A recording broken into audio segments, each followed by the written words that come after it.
1757 में बंगाल की धरती पर एक तूफान आने वाला था, क्योंकि बंगाल के नवाब सिराजुद्दौला यानी कि सिराज, जो सिर्फ 23 साल का था, उसे बिल्कुल मंजूर नहीं था कि कोई फिरंगी यानी कि कोई अंग्रेज व्यापारी भारत में आकर व्यापार करे और यहाँ हुकूमत करने लग जाए। लेकिन नवाब सिराज को ये बिल्कुल पता नहीं था कि उसने अपने ही दरबार में एक मीर जाफर नाम का आस्तीन का सांप पाल रखा है। वही मीर जाफर जिसको नवाब सिराज ने सेना की बागडोर दी थी, वही मीर जाफर जो रोज नवाब सिराज के आंखों में आंखें डालकर बातें करता और उसके पीठ पीछे अपना खंजर भी तेज करता।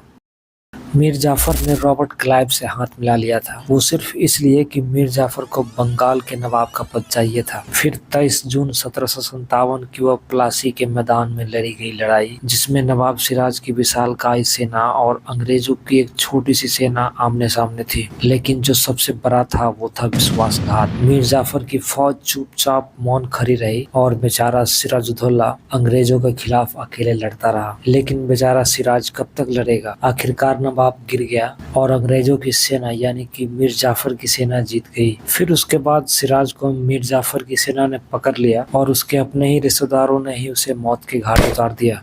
दोस्तों, तारीख में ये लिखा गया, मीर जाफर ने नवाब सिराजुद्दौला को नहीं, पूरे हिंदुस्तान को अंग्रेजों के हाथे बेच दिया।